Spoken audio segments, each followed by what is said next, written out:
అయోధ్య పుణ్యక్షేత్ర కార్యక్రమానికి స్వాగతం. నేను మీ లక్ష్మణ్ని. రామ జన్మభూమి అయోధ్యతో ద్వాపర యుగంలోని శ్రీకృష్ణుడికి కూడా సంబంధం ఉందని మీకు తెలుసా?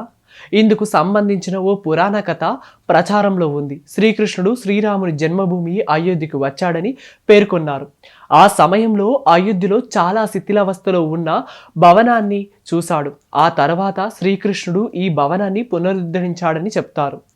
ఈరోజు అయోధ్య శ్రీకృష్ణుడికి ఉన్న బంధం గురించి, ఆ పౌరాణిక కథ గురించి తెలుసుకుందాం. హిందూ మతపరమైన కథల ప్రకారం జరాసంధుని సంహరణ అనంతరం శ్రీకృష్ణుడు అయోధ్య నగరానికి వచ్చాడు.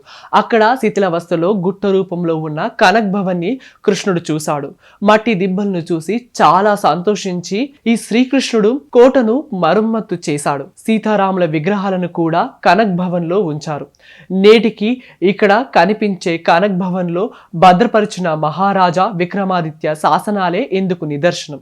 శ్రీకృష్ణ భగవానుడు మట్టి దిబ్బలపై గొప్ప ఆనందాన్ని అనుభవించాడని, ఆ తర్వాత దీనిని మరమ్మత్తు చేయాలని నిర్ణయించుకున్నాడని శ్లోకాలు కూడా రాయబడ్డాయి.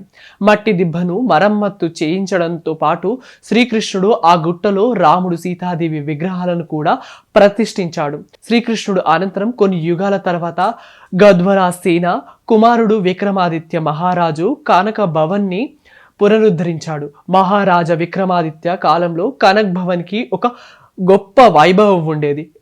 కానీ కొన్ని వేల సంవత్సరాల తర్వాత ఈ వైభవం మస్కబారింది. తర్వాత ఓర్చరి రాణి వృషభను కనక్ భవన్కి భిన్నమైన వైభవాన్ని తీసుకువచ్చింది. అయోధ్యలోని కనక్ భవన్ని దశరథ మహారాజు రెండవ భార్య కైకేయి రాజభవనం అని నమ్ముతారు. దీనిని రాజు దశరథుడు అతని భార్య రాణి కైకేయికి బహుమతిగా ఇచ్చాడు.